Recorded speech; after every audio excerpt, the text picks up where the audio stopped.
পূর্ব বর্ধমানের ভাতারের কাশীপুর বামেদের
টাকানোটা লোক পাট্টা পেয়েছে, সেই পাট্টা জমিতে ওরা দীর্ঘ 25-26 ধরে চাষবাস করছিল, বুঝলি তো? দীর্ঘ 25-26 বছর ধরে চাষবাস করছিল। প্রথমে তৃণমূল এসে এগুলোকে তুলে দেয়, হ্যাঁ, কিন্তু আমাদের বিভিন্ন লড়াই আন্দোলনের মধ্যে আমরা দখলটা রেখে দিয়েছি, আমরা ছাড়িনি।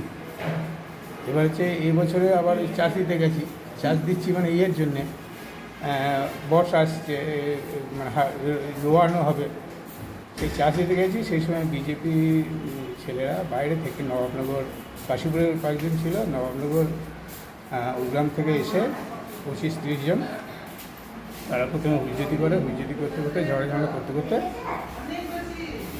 মাথায় রডের বাড়ি চালিয়ে দেয় এবং মাথা যাচ্ছে তাই ফেটে গেছে।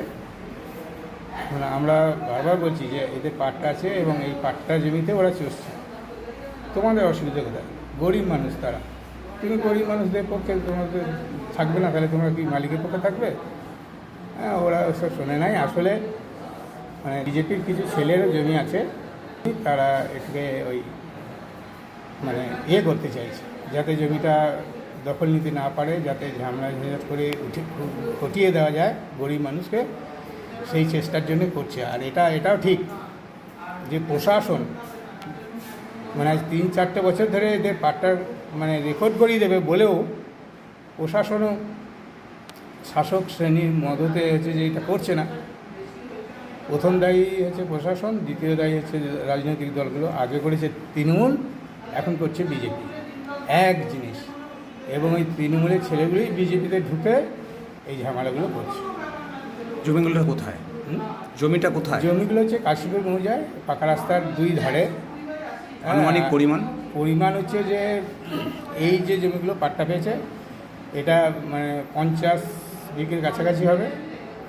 আর অন্যান্য আরও জমি যারা গরিব মানুষ চাষ করতো সেগুলোও এখনও কাগজপত্র কিছু দেয়নি, সেও আছে, সেও 30-40 বিঘে আছে। মানে কমপক্ষে 100 বিঘের সম্পত্তি, যা হচ্ছে সবটাই খাস। এবং খাস হচ্ছে জমিদারি অধিগ্রহণ আইনে খাস, ওরম্বা সুন্দরী দাসীর জমি খাস। তাহলে এরা কার পক্ষে লড়ছে?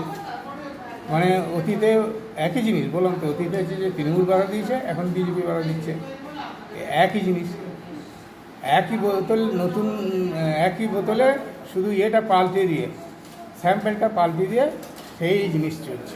কী নাম আপনার? আমার নাম হচ্ছে মানবেন্দ্র সাহা। কী পদে আছে?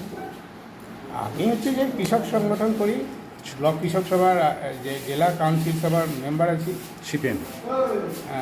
সারা ভারত কৃষক সভা, বামপন্থী সংগঠন অবশ্যই। লাল কাশীপুর এলাকায় জমি দখল করা হয়েছে, ভেস্টেড জমি সরকারের অধীনে আছে, সেগুলো তৃণমূল বা সিপিএমের হারমাত বাহিনীরা জোরপূর্বক দখল করছিল।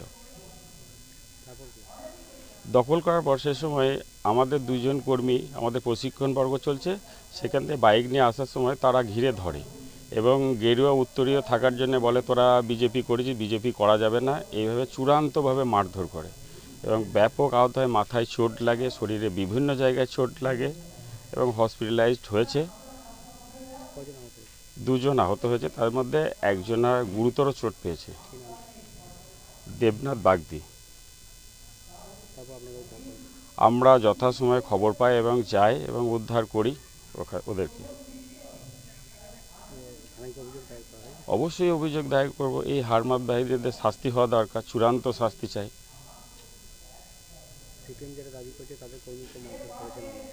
একদম নাটক, কিচ্ছু করা হয়নি, কারণ তাদের 50 জন ছিল, আমাদের 2 জন, কিভাবে এটা সম্ভব?